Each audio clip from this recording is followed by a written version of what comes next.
tela também.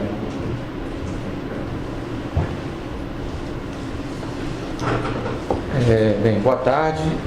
Dia 7 de abril de 2017, na sede da Procuradoria-Geral da República, presentes os membros do Ministério Público Eduardo Pelela, Ronaldo Queiroz, Pedro Costa e Sérgio Bruno. Compareceu o senhor Joézer Batista, acompanhado do seu advogado, Dr. Francisco Assis e Silva, para prestar esclarecimentos. Bem, senhor Joézer, o senhor já contextualizou a vinda aqui do senhor no termo de depoimento 1.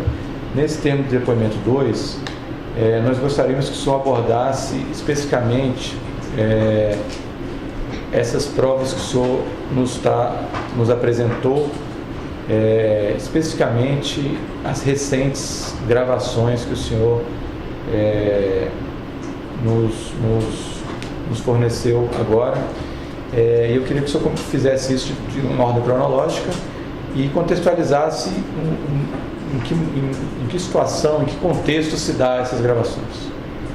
Tá, Sérgio, boa tarde. Para começar, eu conheci o presidente Michel Temer, já tem 5, 6 anos. A primeira gravação, então, é com o presidente da República. O presidente Michel Temer eu conhecia há 5, 6 anos atrás, ele já como vice-presidente. Quem me apresentou ele foi o ex-ministro Wagner Rossi, nomeado por ele. E eu, ao longo desses anos, 5 anos, eu mantive relacionamento direto com ele, nunca teve intermediário, sempre através de... Ele me ligava, eu ligava para ele me mandava mensagem, enfim. Eu fiz várias visitas a ele, seja no escritório dele da Pan-Americana, seja lá no Jaburu, ou lá no outro escritório de advocacia que ele tem em São Paulo. Até o dia quando ele virou presidente da República,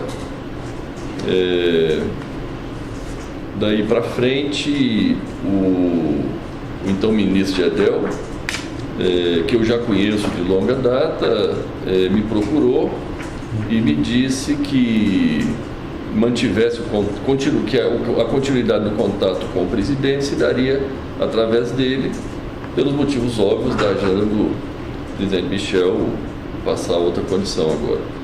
Assim, a gente se relacionou ali através do Gedel, as minhas demandas, as questões que eu necessitava em relação ao governo, foi passado através do Gedel, até que o ministro Gedel caiu, né? E caiu e eu fiquei ali sem interlocução. Eu ainda falei algumas vezes com o ministro Gedel até ele ser investigado.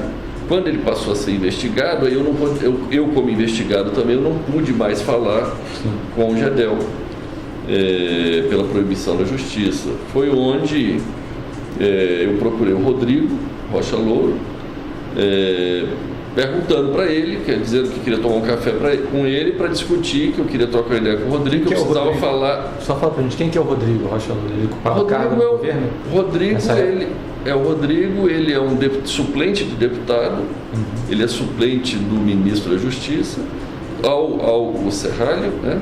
Quando ele assumiu o ministério, o Rodrigo passa então a ser deputado. Isso recentemente agora? Agora, recentemente.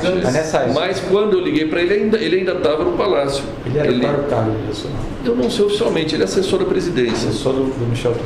Assessor da presidência. Eu liguei para o Rodrigo, falei, Rodrigo, eu precisava falar com o presidente Michel.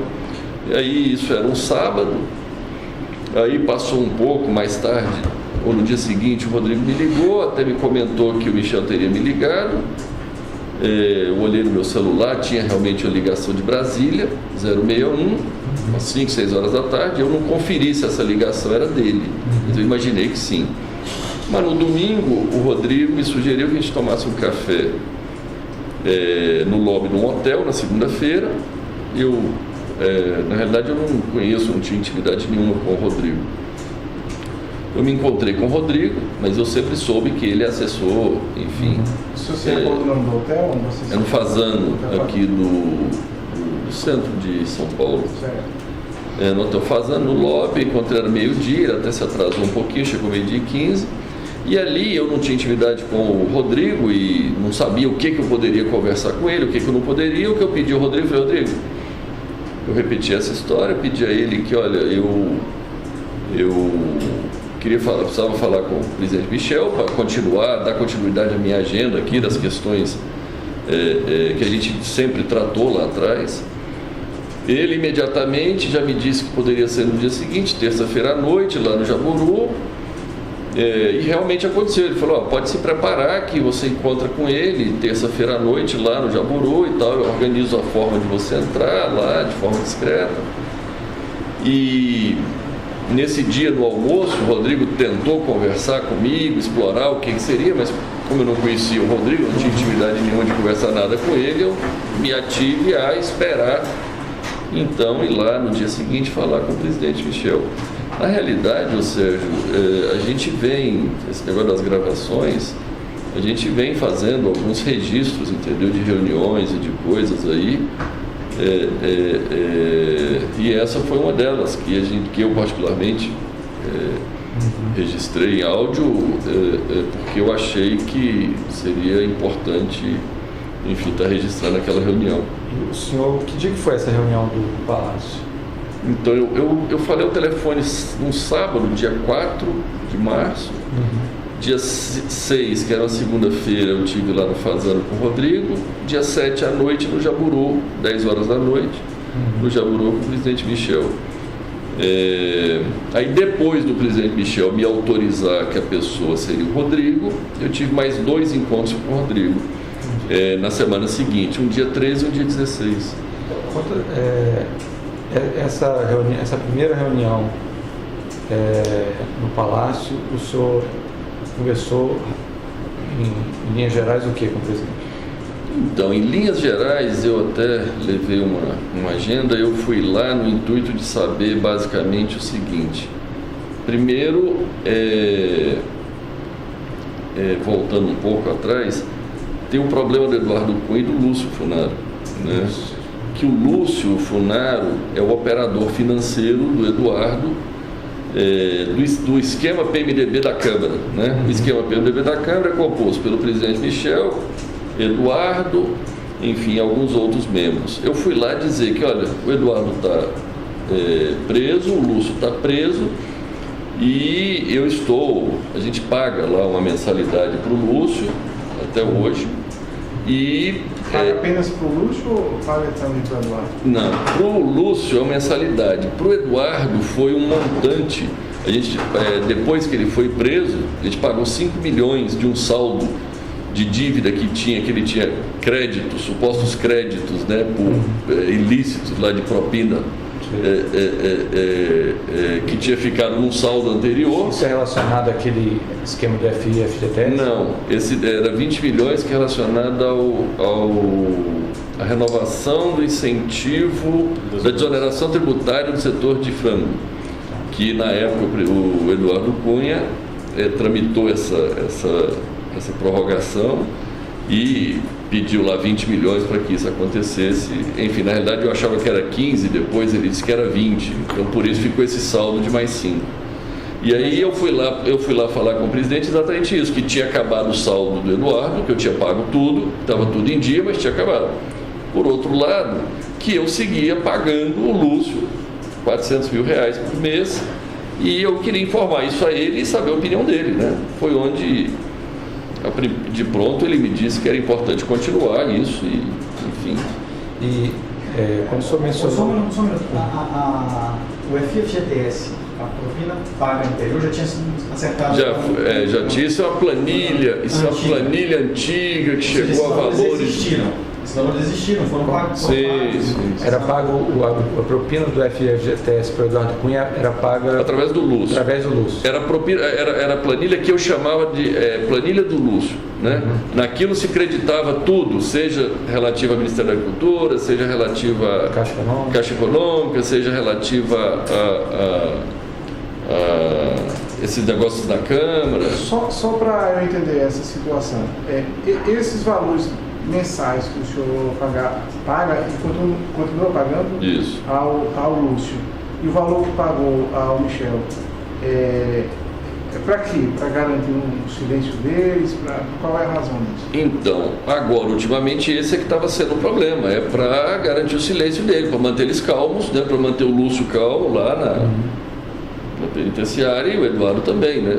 O calmo é o quê? É para eles não revelarem algum fato? Calmo, eu não sei como ficar calmo na cadeia, né? Mas para ficar em silêncio e não se revelarem, né? Enfim. Não havia algum temor de que eles fizessem colaboração premiada, que eles Olha, eu sempre recebi sinais claros de que era importante mantê-los financeiramente, a família e tal, resolvidos, né? Esses sinais vieram de onde? Começou porque assim que ele foi preso, foi muito perto de... O presidente Michel já tinha assumido, né?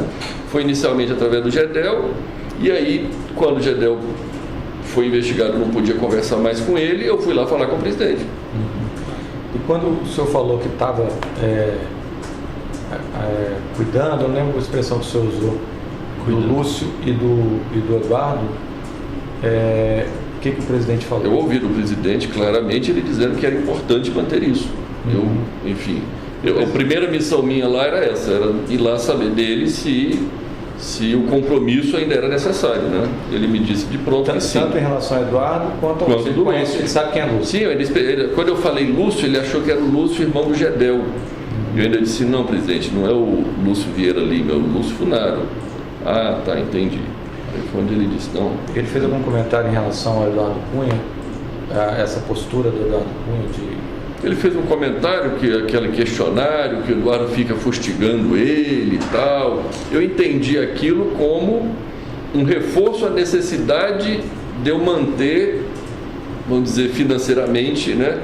Vamos dizer, porque o que eu entendo é que existe ali um grupo onde parte do grupo está preso, parte está no poder, né? E o Eduardo, o presidente comenta alguma coisa, se o Eduardo pretende que seja ajudado por alguém, que faça alguma coisa por ele? Ele me fez um comentário curioso que ele disse, Eduardo quer que eu ajude ele no Supremo? Poxa, eu posso ajudar com 2, com 11 não dá. Eu também fiquei calado, ouvi ele, não sei como o presidente poderia ajudá-lo. Tá. Isso foi essa gravação. Tá. Depois dessa, mais uma coisa sobre essa. Nessa reunião, o senhor disse que tinha uma agenda de interesse. Então, a primeira coisa foi falar com ele que eu estava mantendo financeiramente os dois, e o quanto isso deveria continuar e tal. Ele me confirmou que seria importante. Aí eu passei para a segunda fase, para a segunda parte da minha reunião, que foi perguntar a ele quem seria o interlocutor, dado que o Gedel tinha caído.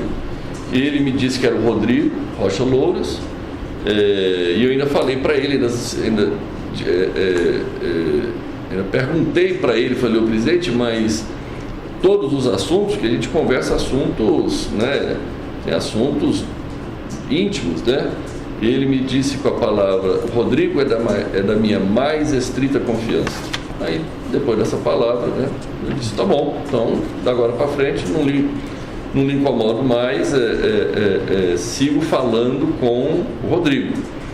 E aí eu passei para a próxima parte, que já foi adiantando um pouco a ele o que seriam os assuntos que eu teria ali naquele momento para tratar com o Rodrigo, né? Foi onde eu comecei a perguntar que assuntos relativos à CAD, relativo à CVM, comentei sobre o problema do BN10, que tinha vetado uma operação nossa, e eu tive informações de que ele intercedeu pessoalmente a favor, tentando nos ajudar, e depois ele me confirmou pessoalmente que, olha, eu falei pessoalmente com a presidenta do BN10, mas ele me descreveu, eu não sei se ele me disse que esteve no Rio de Janeiro, falando com o presidente e tal, mas que no final não deu certo. O BN10 vetou a operação. E o senhor comenta, então, isso é um tema do BN10, CVM e CAD era o que especificamente? Então, CAD, porque CAD a gente tem vários assuntos do CAD, que a gente submete à apreciação do CAD. O CAD são, acho que 6 conselheiros, né? E o presidente do CAD está em aberto. eu fui lá exatamente dizer da importância de ter um presidente alinhado com o governo, alinhado com os interesses do governo e principalmente alinhado com o interesse dele, né? Ele naquela hora me disse que não, eu tenho uma pessoa lá que dá para ter conversa franca e tal. Eu entendi conversa franca como que vai obedecer aos interesses, né, do presidente. E CVM era mais ou menos... CVM também, que eu fui falar que iria estar trocando o presidente também, que seria importante ter uma pessoa alinhada com o governo, alinhada com os interesses dele, para que a gente pudesse, quando necessário, fazer as reivindicações, né? O senhor lembra de mais algum ponto que tinha nessa sua agenda de... Acho receita. Então, basicamente foi isso. Eu perguntei para ele sobre Receita Federal. Eu perguntei também sobre o ministro da Fazenda, Henrique Meirelles, que trabalhou conosco 4 anos. E o Henrique, eu já tinha tido a oportunidade de fazer algumas reivindicações ao Henrique. Só que, na realidade, o Henrique nunca me atendeu em nenhuma reivindicação. Eu fui lá avisar ele que o Henrique não me atendia em nada. E aí eu fui lá tentar perguntar para ele como poderia ser eu fazer o Henrique saber que isso era de interesse dele. Porque senão, no final... Dele, presidente da República. Dele, Michel.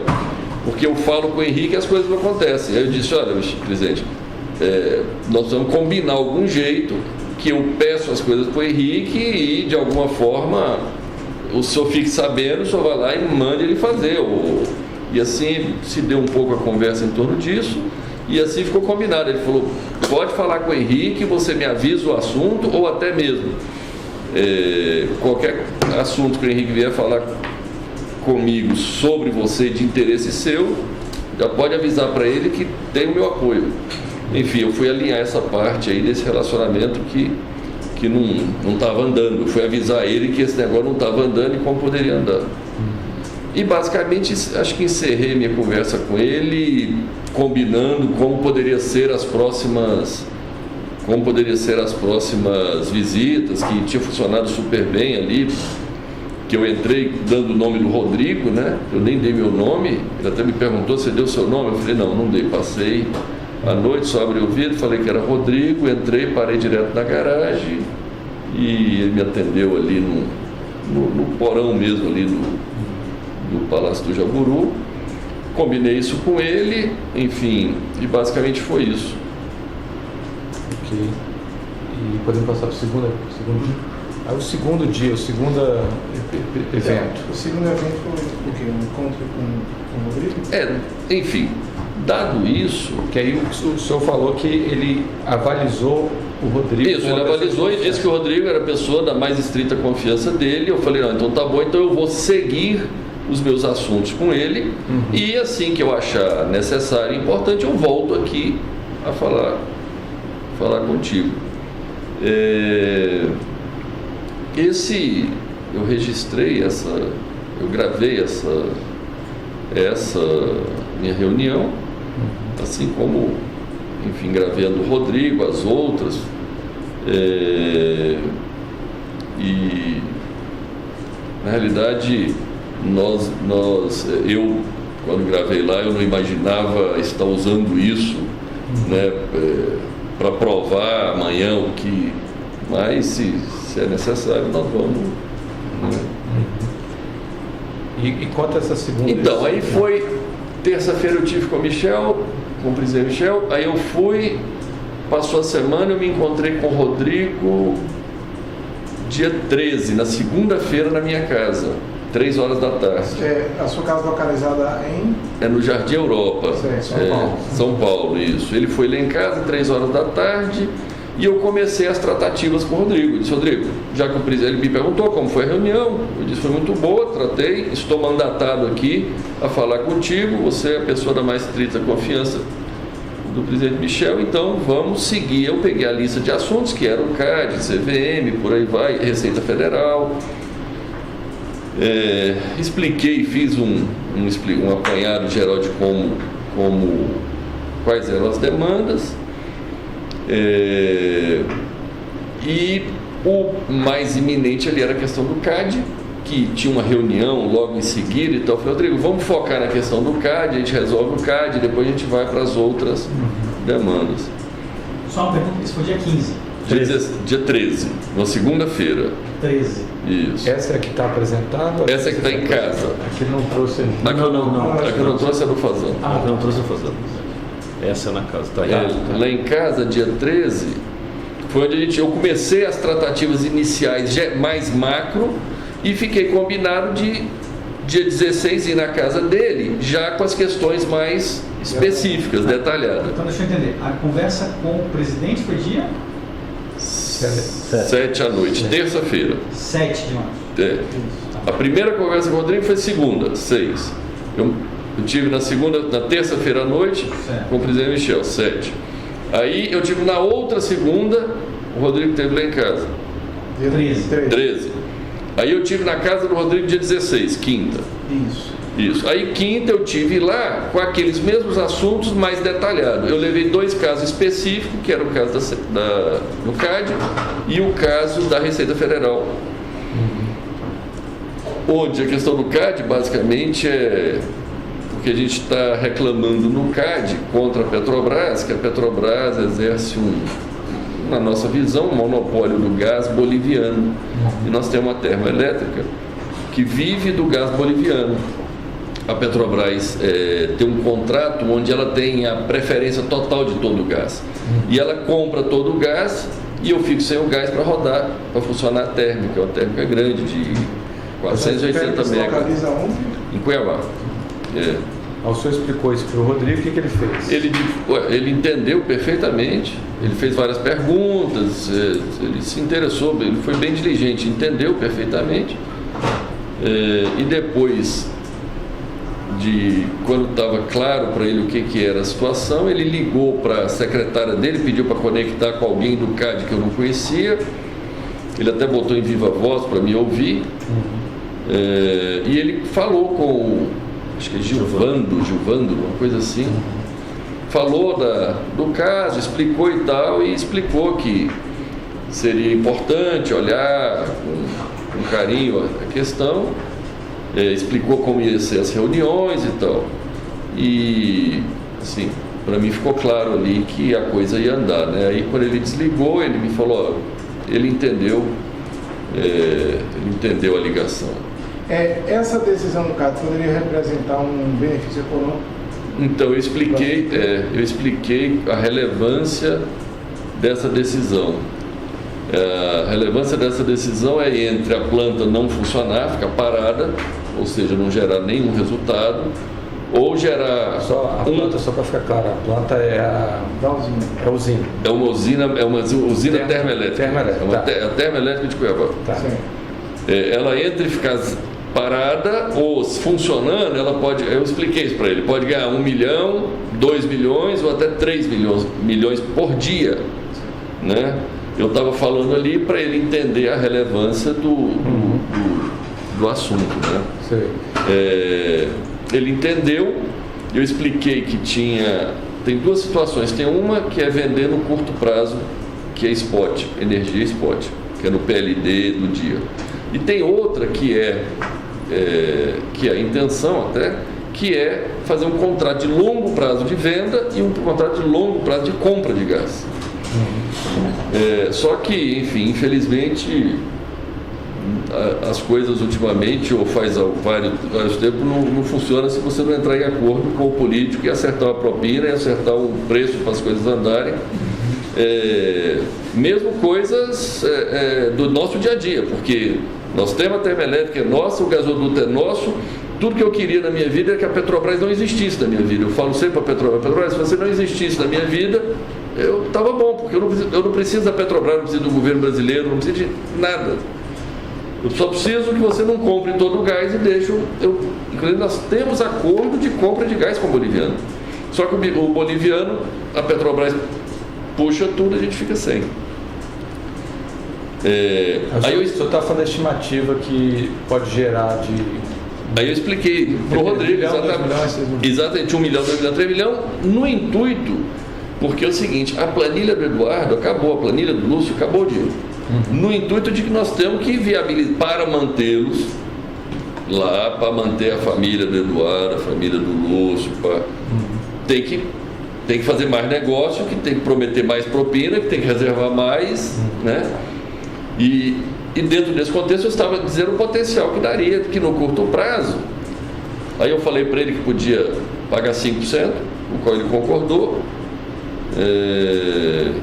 Eu expliquei que a gente abriria uma planilha e à medida do necessário a gente iria ali 5% do lucro da termoelétrica. Se desse certo do CAD, dar a decisão favorável a nós, para que a Petrobras fornecesse o gás para nós, porque a Petrobras compra tudo e aí ela fica monopolizada. A gente precisa do gás, a gente não consegue comprar o gás. E aí ela não vende o gás, ou quando vende a um preço exorbitante, de forma que a gente nunca consegue ganhar nada. Quando a energia sobe de preço, ele sobe o preço do gás. Quando cai de preço, ela cai o preço do gás. Então a gente fica 100% refém da Petrobras. Quando o senhor falou de 5%, qual foi a reação do Rodrigo? Não, ele disse, tá bom. Mas ele entendeu do que o senhor está falando. 5% era 5% do lucro. Sim, propina. Lógico. E aí depois disso, que o senhor falou disso? Não, logo em seguida nós falamos do longo prazo. Eu expliquei para ele o potencial que daria isso, que essa planta, se fizer um contrato, essa planta foi um investimento de $1 bilhão. São 700 quilômetros de gasoduto próprio. Quem investiu isso foram os investidores americanos, que se cansaram da confusão brasileira e não estavam dispostos a pagar propina para os políticos, então ficou com a planta hora fechada, hora tiveram que arrendar para a Petrobras a preço de banana. Aí eu estava explicando para ele o seguinte: Rodrigo, de longo prazo a gente precisa vender a energia com 25 anos e comprar o gás por 25 anos. Isso tem potencial de dar um lucro de 7 bilhões, 7, 8 bilhões, que é 480 mega durante 24 horas, 25 anos, se o lucro for R$100 por megawatt. Trazido isso a valor presente, é como um resultado de 3, 4 bilhões, 3 bilhões e meio. Eu estava explicando para ele isso, que esse seria o grande negócio da termoelétrica, e indicando claramente que eles poderiam ganhar bastante dinheiro ali com esse deal, com esse negócio. Tá. E aí? Então o senhor tratou da agenda do CAD, deixa eu explicar. Tratou da agenda dos outros órgãos também? Então, terminou o negócio do CAD, eu fui falar do outro assunto que eu levei especificamente para ele, que também é outro problema, que é o que os políticos mais souberam fazer ultimamente, é arrumar dificuldade para vender facilidade, né? Que tem um outro problema, é que os créditos fiscais gerados na instância federal de PIS e COFINS, porque como nós somos um grande exportador, a gente tem um acúmulo muito alto de crédito de PIS e COFINS. A gente usa esses créditos para pagar as dívidas do INSS. Só que isso hoje é tudo via liminar na justiça. Aí eu estava falando para ele da importância de legalizar isso, de fazer algum, eu não sei, alguma lei, algum ato normativo para poder regulamentar isso. Inclusive explicando, por isso que eu digo criar dificuldade para vender facilidade, porque é o seguinte, eu estava explicando para ele que se você não paga o INSS, está devendo o INSS, mas você tiver uma restituição em dinheiro, o INSS vai lá e pega o teu dinheiro para pagar. O inverso não é verdadeiro. Se você tiver o crédito e quiser pagar o INSS, aí ele não aceita. Enfim, é uma questão mais, uma tecnicalidade. E ele me disse que teria plena condição de resolver, como sempre eles, tanto ele quanto o presidente Michel, eles sempre se articularam muito bem nas soluções aí das questões, quanto o Eduardo Cunha também era muito hábil.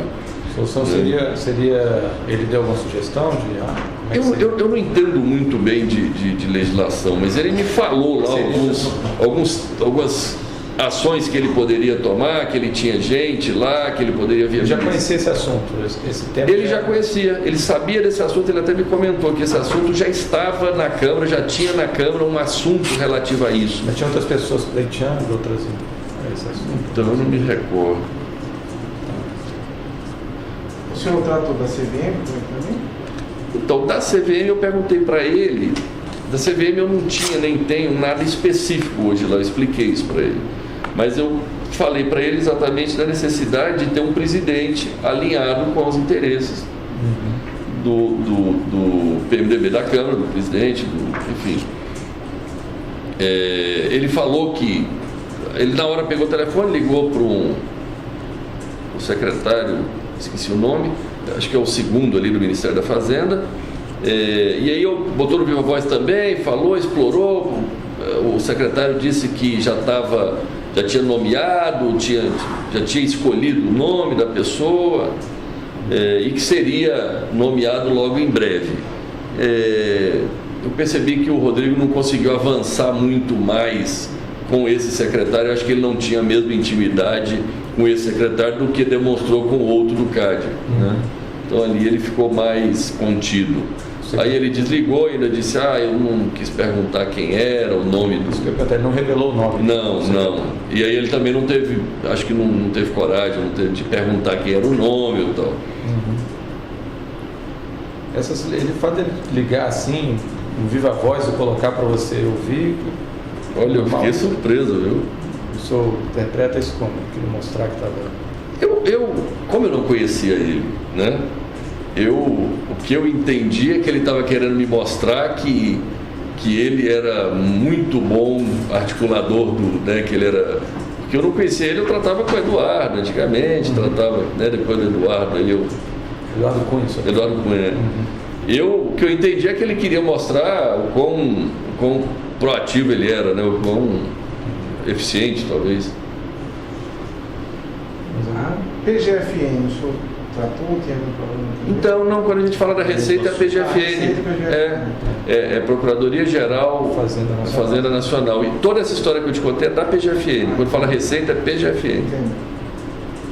Ele comentou também, você está me falando aí um negócio que eu não tinha lembrado, ele comentou também que eles estavam vendo para trocar o secretário da Receita, o Rachid e tal, que eles estavam olhando para fazer mudanças e tal.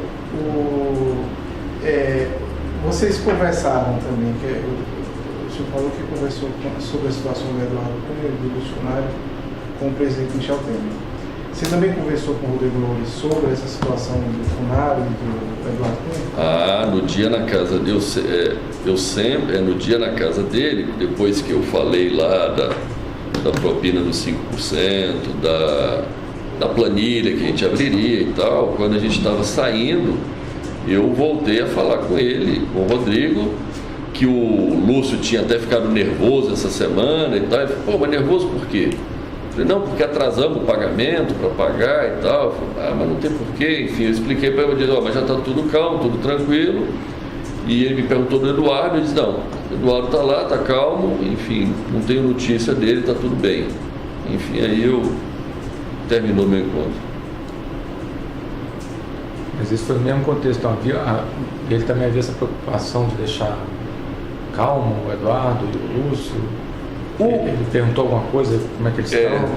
O Rodrigo em si nunca me falou diretamente, até porque eu não sei se o Rodrigo sabe o quão importante é manter foi o primeiro encontro que eu tive com o Rodrigo e eu tive com o Michel quando era mais o Gedel e o Michel, era bastante consolidada a ideia de que todo mundo sabia o que estava acontecendo. O Rodrigo, eu conheci ele, foi uma, duas conversas, né? Eu tive com ele 3 vezes. Né?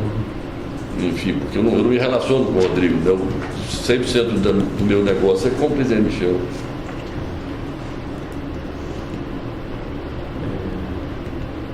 Ok, o terceiro evento. Mais alguma coisa sobre isso? Mais alguma coisa? Eu fiquei com a dúvida aqui, então, até para escrever. Esses 5%, o senhor falou também no contexto da planilha do uso do fundário. Então esses 5% eram com essa mesma finalidade? Iria abrir uma nova planilha com novo crédito para, enfim, porque o dinheiro estava acabando, né? Eu liquidei tudo do Eduardo e o do Lúcio eu estava pagando 400 mil lá, mas... Só para ver se a gente entendeu, assim, esses esquemas geravam créditos, propinas. Isso, propina. E aí você ia honrando, Pronto, isso. mais ou menos com uma conta corrente. Quando essa conta zerava, Perfeitamente. precisava de um novo... Às vezes ficava esquema. negativo. Às vezes ficava negativo, que eles continuavam pedindo, não paravam de pedir dinheiro. Às vezes ficava negativo e eles ficavam loucos lá atrás que precisavam fazer alguma outra coisa errada para poder gerar outro crédito e... Bem, a forma de pagamento depois a gente vai detalhar no momento oportuno do anexo, né? E montante, especificamente. Mas não, coisa não. Vamos passar para o próximo evento? Vamos passar para o próximo evento. Tá. Só para deixar claro, estou tomando nota aqui de algumas coisas dos suplementos. O primeiro foi dia 7, Quer um calendário? 7 de março. O primeiro encontro com o Rodrigo... Não, o primeiro encontro com o Rodrigo foi dia 6, no Fazano. Rodrigo, dia 6 nós não temos áudio disso. Eu tenho, é que só que eu não te dei. É que não terminou. É porque eu tinha esquecido desse... Você gravou, mas não entregou. 6 de março é segunda-feira. 6 de Isso. março. Depois, o segundo Foi no dia seguinte. No dia seguinte, dia Com o 7 aqui em presidente. Brasília. Isso. Ok. Aí depois dia 13, na segunda-feira. Dia 13 com o Rodrigo de novo. Na minha casa. Em São Paulo. Na minha depois, casa. no dia 16, Na casa dele. Aqui. Pronto. Tá. O senhor lembra o endereço da casa dele? Do Rodrigo? É. Eu tenho, Tá, não lembro de cabeça. Não, É depois na... só fornece. Lago, É Sul, QI, Lago Norte, é QI 25. Essa é QI 25. Eu tenho. Tá, depois o senhor fornece. Mas é Lago Sul, Lago Norte? Lago Sul. Ok. Mais algum? Professor, O próximo evento. o próximo evento. Que o senhor- Isso encerra o assunto MDB da Câmara. Isso. Tá. Pronto. Ok. Agora você Então, Então, teve- o senhor vai falar de um evento que Teve outro evento que eu também registrou. registrei também, trouxe aqui para vocês, que enfim, de um senador do Aécio, Aécio Neves. o qual eu conheci ele na campanha de 2014 e nós fomos o maior doador de campanha deles. Em 2015, ele seguiu precisando de dinheiro, eu acabei, através da compra de um predinho, não sei como, lá em Belo Horizonte, por 17 milhões, esse dinheiro chegou nas mãos dele. Aí depois, no ano seguinte, 2016, ele dizendo que esses 17 milhões era para pagar restos de campanha e tal, Que já tinha acabado a eleição. que já tinha, a eleição foi em 2014. E a eleição de 2014 também teve um monte Agora, de caixa esse 2. imóvel foi uma compra normal ou o imóvel está no preço de mercado? Precisava de 17 milhões e tinha um imóvel que dava para fazer de conta que valia 17 milhões, enfim. Houve um superfaturamento do imóvel para justificar esse Sem repartilho, dúvida, né? A gente não estava atrás de comprar um imóvel em Belo Horizonte. E de quem que era esse imóvel? O senhor se recorda? Então, era de um Oficial. jornal. A gente depois fornece. Ah, tá. Não, só para saber, mas é uma pessoa... Uma pessoa ligada a ele. Quem indicou para a compra do imóvel Foi o senador. Aécio. Tá. Aí é uma pessoa ligada, ele é um amigo dele, Tá. que tem esse imóvel. Aí esse dinheiro deve ter chegado na mão dele de alguma forma. Tá. E aí no ano. Só um detalhe, mas chegou na mão... Mas como é que foi o pagamento para o dono do imóvel? Foi legal, foi via banco isso, mesmo. Isso. Tá. De acordo com a escritura É de do imóvel. Minas. esse ano. É de Minas. De Minas, tá. Aí tudo bem, de alguma forma chegou na mão do Isso. senador e aí? E aí, quando foi em 2016, um dia na casa dele, ele me pediu 5 milhões lá e eu não dei. E logo começou as investigações em cima de mim. Eu até chamei esse amigo dele, o Flávio, pedi a ele, pelo amor de Deus, parar de me pedir dinheiro, porque eu já estava sendo investigado e ele lá. É Flávio de quê? Eu não lembro. Depois eu posso te dar o Flávio nome. Jacques Carneiro. Flávio Carneiro. Carneiro, É esse, tá. né? Aí o senhor pediu para não... E aí eu pedi o Flávio, falei, Flávio, pede o Aécio lá, pô, ele me pediu 5 milhões lá para pagar advogado, mas eu não posso, eu estou sendo investigado.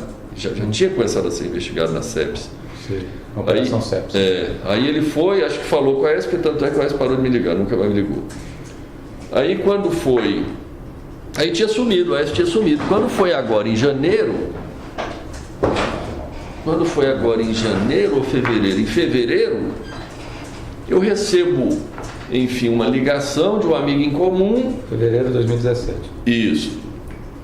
De 2017. Eu recebo uma ligação de um amigo em comum dizendo assim: Joesley, você tem como receber uma pessoa sábado? Eu não sabia quem era nem nada, mas como era uma pessoa conhecida minha, eu disse: tem. Enfim, eu estava até na escola, nós temos uma escola, um projeto social nosso. Eu estava lá no sábado e tal, chega uma pessoa, quando eu vejo, se apresenta como Andréa Neves, irmã do Aécio. Aí ela foi lá, me disse que o Aécio mandou me procurar e tal, precisava de 2 milhões para pagar advogado. E que seriam advogados que a gente já trabalhava. Na época eu tomei nota lá e disse: André, me dá teu número aqui, deixa eu ver, deixa eu pensar, porque pagar nota de advogado não dá mais, porque eu já estou mais do que investigado e ainda ter superfaturamento de advogado por serviço não prestado, para poder, esse negócio vai dar errado. Inclusive eu avisei a ela que no fundo nós precisávamos era tentar arrumar, maquiar, fazer uns contratos fictícios ali para tentar dar ar de legalidade do que a gente tinha feito em 2014, da campanha, que teve um monte de coisa ilegal lá que a gente fez na época da campanha. Aí ela entendeu, tal, tudo bem. Eu sei que eu sumi, eu não fiz nada. O primo do Aécio procurou a pessoa que trabalha comigo. E aí falou, cobrando, falou: esse primo? É o Fred que procurou o Ricardo. Certo. Aí o Fred procurou o Ricardo procurou o Fred, alguma coisa assim, para acertar esses contratos, esses negócios. Aí, lá no meio da conversa, discutiram como acertar esses contratos fictícios e tal, o Fred cobrou de novo. E aí o Ricardo veio me cobrar. Foi quando eu falei: Ricardo, é o seguinte, eu só converso esse assunto com a Aécio, eu não conheço a irmã dele. Ele manda a irmã dele num sábado vir me procurar. Se o Aécio fala comigo, eu posso pensar o que fazer, mas se o Aécio falar comigo, eu não vou fazer. Tá bem. Eu falei isso, teve um sábado, um domingo, eu não entendi bem. André me liga, me perguntando se eu ia ao Rio de Janeiro, se eu estava indo no Rio. Eu falei: não, André, eu não estou indo no Rio, eu estava em viagem. Ele falou: não, então eu confundi e tal. Como é que faz aquele negócio? Eu disse: olha, eu preciso falar com o teu irmão. Assim, eu acho que o Ricardo com o Fred lá marcou na sexta-feira seguinte. 24. Você lembra disso? Dia 24 de março. Na sexta-feira. Recente, tá? Ah, então pronto, dia 24 de março. Aí eu tinha até feito uma viagem, eu cheguei atrasado, foi um dia que deu uma chuva tremenda, eu pousei, e na realidade, eu pousei, aí eu estava indo lá no Hotel Nick, onde era o endereço, no Nick, procura, vai lá no Nick, vai estar lá. Aí eu estava em São Paulo, aí eu liguei para a Andréia, dizendo que eu ia atrasar. Primeiro mandei uma mensagem dizendo que eu não vou chegar às 6 horas, vou chegar às 6h30. Ela disse: ok, ele está aguardando. Daqui a pouco eu cheguei até a chegar perto do hotel ali, eu mandei outra, eu liguei para ela, disse: André, eu tinha uma viagem para Nova York nesse dia à noite.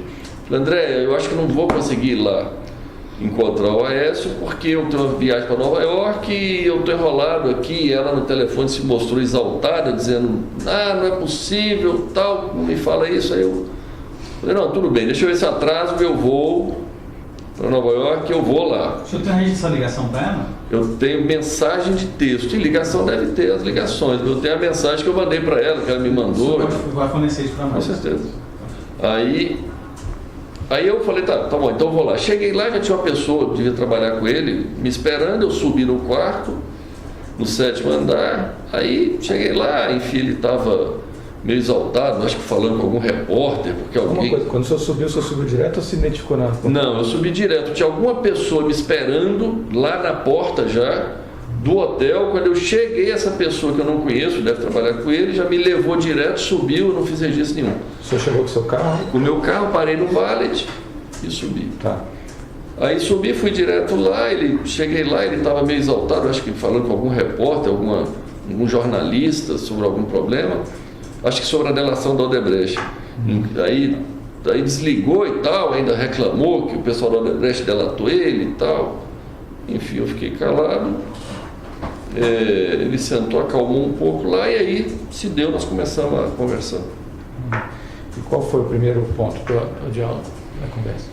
Então, basicamente, a conversa com a Aécio... O senhor, primeiro, quem marcou foi ele que tinha uma pauta ou o senhor também tinha uma pauta? Porque ele queria os 2 milhões, Isso, né? 2 milhões. Mas antes de tocar nesse tema, ele falou de alguma coisa quando ele desligou? Qual foi o comentário dele sobre ele? Então, com a Aécio, primeiro ele se mostrou bastante incomodado com o negócio da delação do Odebrecht. Depois ele fez comentários em relação à necessidade, que ele tinha conversado com o Rodrigo, tinha conversado com o presidente Michel na necessidade. Rodrigo Maia, né? Presidente da Câmara, que eu não conheço, que eu não conheço. Aí falando que negócio do abuso de autoridade, que tinha que aprovar o abuso de autoridade, tinha que aprovar o negócio do Caixa 2 para poder resolver os problemas, se livrar desses problemas e tal. Aprovar o negócio do Caixa 2 é o quê? É a lei, né, do Caixa 2 para anistiar o Caixa 2 para resolver. Inclusive eu comentei com ele, eu falei, pois é, Wes. Inclusive porque é o seguinte, eu relatei para ele, eu falei, até chamei o teu pessoal lá, o teu primo, o pessoal, está reunido lá, vendo como é que nós vamos fazer os contratos fictícios ali para dar ar de normalidade naquilo, porque...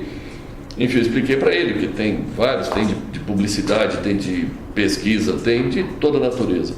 Da época da campanha, 2014, eu expliquei para ele que, apesar do Lúcio Funaro estar preso, vamos dizer, a única coisa que está dando certo até agora é um contrato fictício que eu tenho com o Lúcio, de 100 milhões, e que eu falo na imprensa que tem esse contrato e tal, né?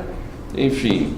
Aí eu falei, olha, tem que dar de normalidade. Ele falou, não, mas nós vamos dizer que terça-feira seguinte estava acertado que ia passar a lei do Caixa 2, ia estar tudo resolvido e tal. Eu falei, pois é, mas depois tem a questão do abuso de autoridade. Ele falou, realmente e tal, enfim, se deu nesse ano.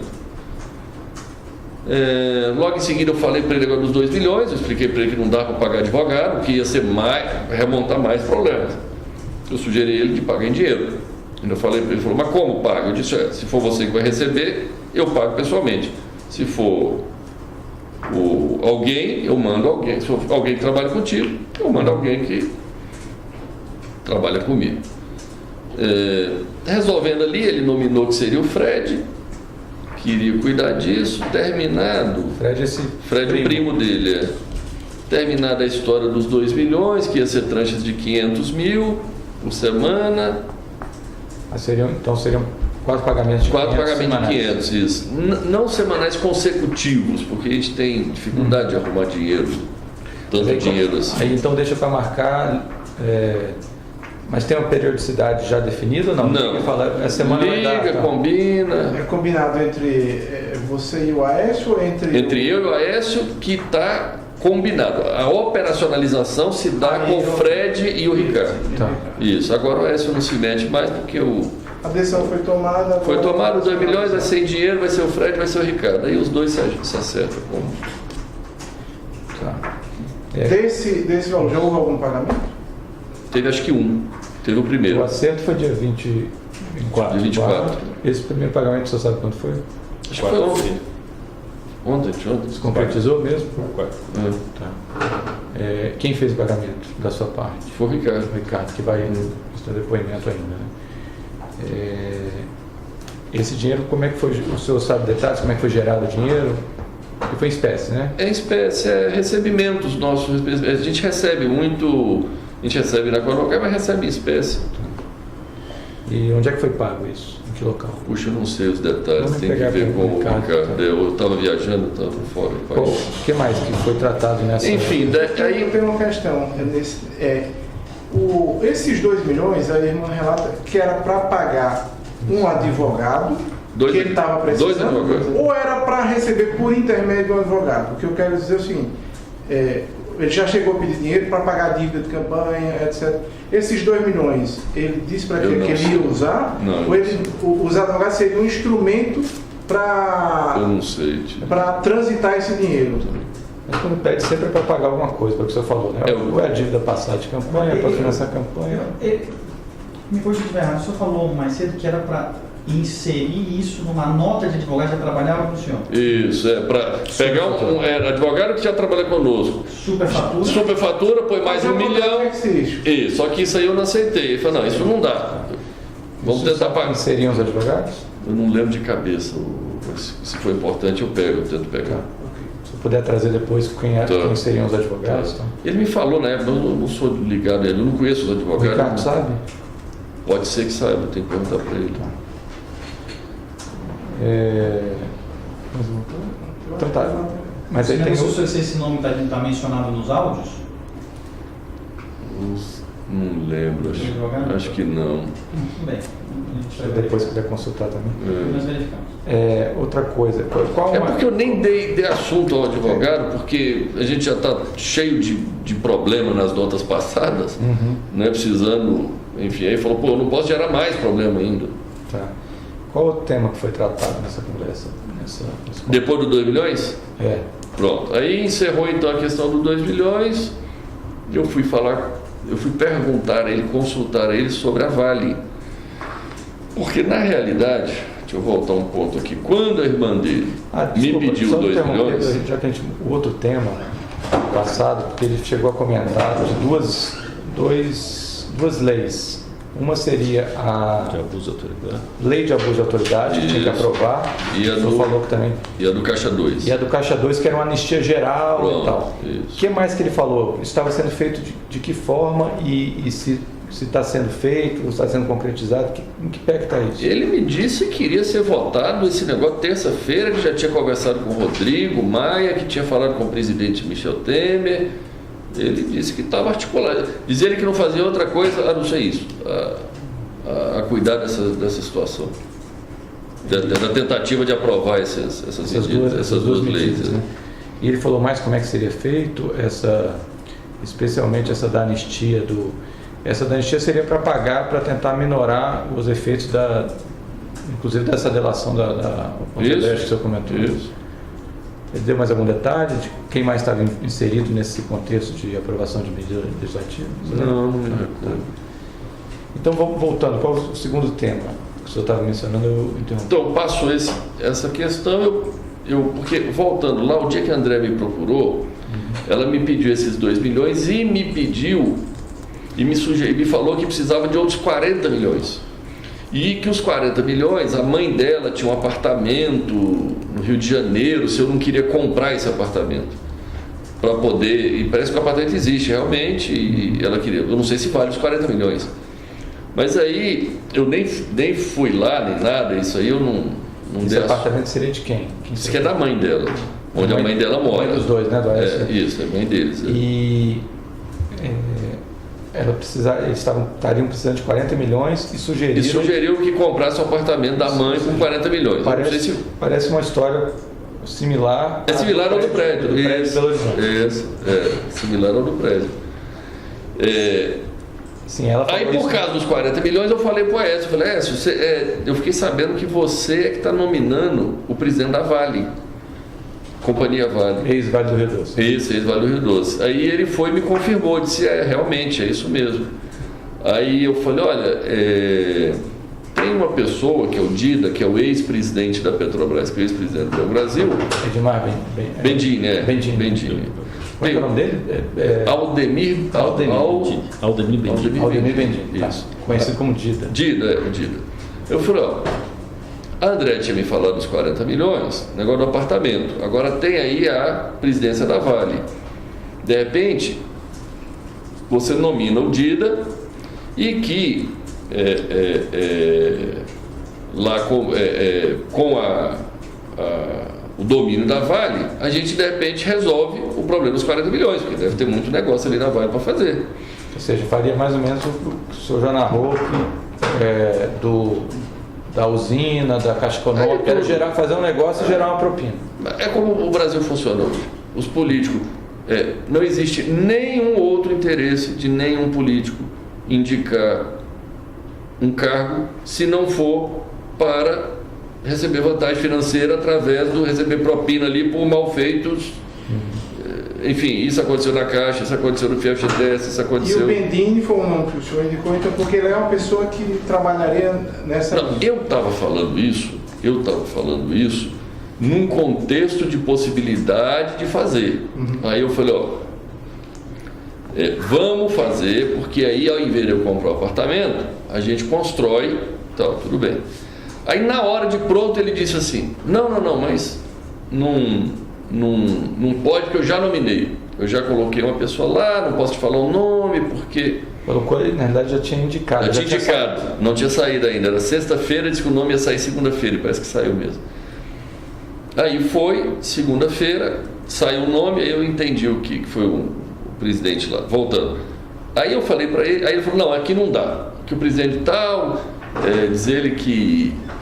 Manipulou. Eu não entendo como, parece que a Vale tem uma governança para ter independência na eleição, na escolha do presidente. Mas parece que eles têm algum jeito de fraudar esse troço e virar presidente alguém com nominação política. Ou seja, a Vale deve recrutar no mercado alguém. Mas eles manipulam esse sistema aí para poder virar presidente ou indicado. Indicação política. Ele me explicou isso. Tá. Ele disse, olha, nós fizemos de um jeito lá que em tese é algo independente, mas na prática o candidato da gente vira um candidato, acaba ganhando. Pronto. Aí ele me explicou isso, mas me explicou de pronto que eu poderia escolher qualquer uma das 4 diretorias,